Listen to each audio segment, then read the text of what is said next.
আজকে আমি বানাচ্ছি ডিম বাটি কারি। তার জন্য কি কি লাগবে দেখে নিন। 3টে বাটি নিয়েছি, বাটির মধ্যে এক এক করে বাটির মধ্যে তেল মাখিয়ে নিয়েছি। এবার এক এক করে ডিম ফাটিয়ে দেবো।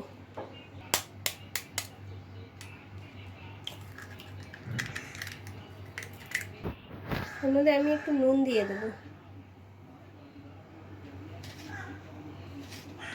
এবার একটু ফাটিয়ে নেব চামচে দিয়ে।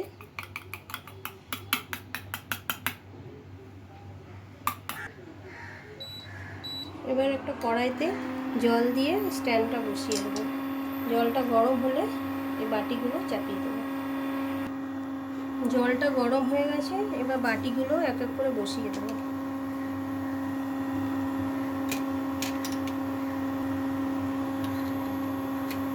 এবার ঢাকা চাপা দিয়ে দেবো। দেখুন এইভাবে ডিমটা হয়ে গেছে। ডিমটাকে এবার নামিয়ে নিচ্ছি।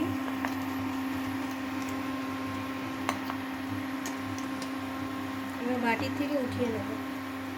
এটা দেখাবো, এইভাবে চাকু দিয়ে সাইড দিয়ে কেটে উঠিয়ে নিতে হবে। এই যে এইভাবে বাটির থেকে উঠিয়ে নিতে হবে। সবগুলো এইভাবে বাটির থেকে বের করে নিয়েছি। কড়াটা গরম হয়ে গেছে, কড়াতে তেল দিয়ে দেবো।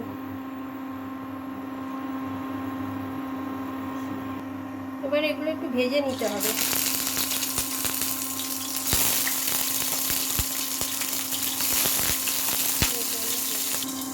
উল্টো পাল্টে দিতে হবে।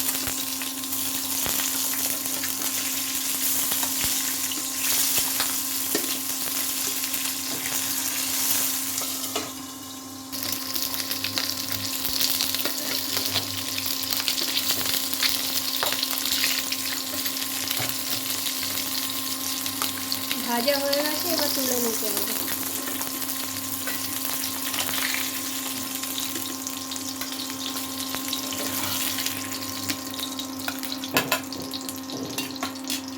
এর মধ্যে জিরে ফোড়ন দিতে হবে,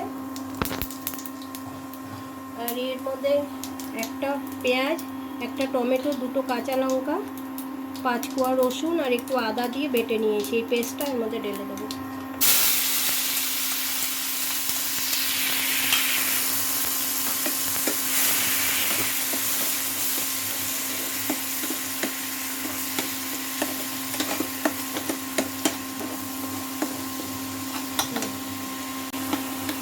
নাড়াচাড়া করে ঢাকা দিয়ে দিতে হবে।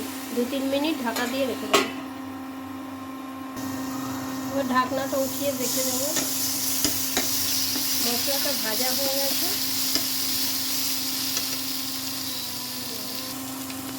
এর মধ্যে একে একে হলুদ গুঁড়ো, জিরে গুঁড়ো, ধনে গুঁড়ো,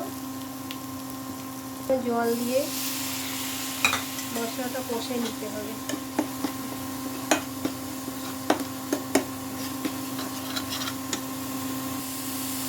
নুনও দিয়ে দিতে হবে এর সাথে, স্বাদ অনুসারে নুন। এবার ঢাকনাটা উঠিয়ে দেখছি মশলাটা হলো কিনা।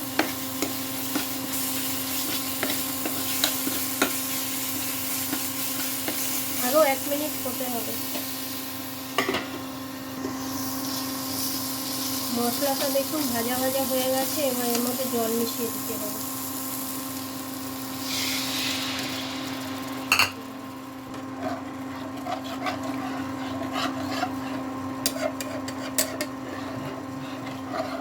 এটাকে 5 মিনিট মতন ফুটতে দিতে হবে। ঢাকা দিয়ে ফুটতে দিতে হবে। এবার ঢাকনাটা উঠিয়ে দেখে নিচ্ছি এটা ফুটে গেছে। এর মধ্যে একে একে ডিমগুলো দিয়ে দিতে হবে।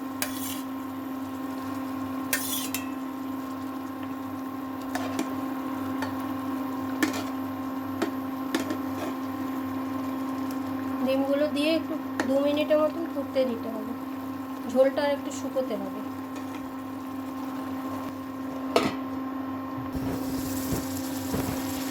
এবার এটা হয়ে গেছে। এটার মধ্যে একটু গরম মশলা মিলিয়ে দিতে হবে, সামান্য একটু, ব্যাস।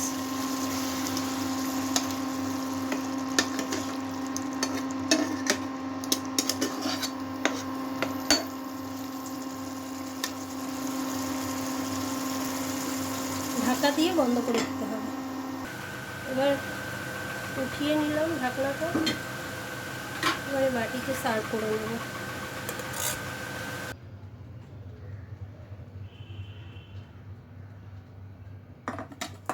রান্নাটা হয়ে গেছে, যদি ভালো লাগে তো লাইক শেয়ার করে নেবেন।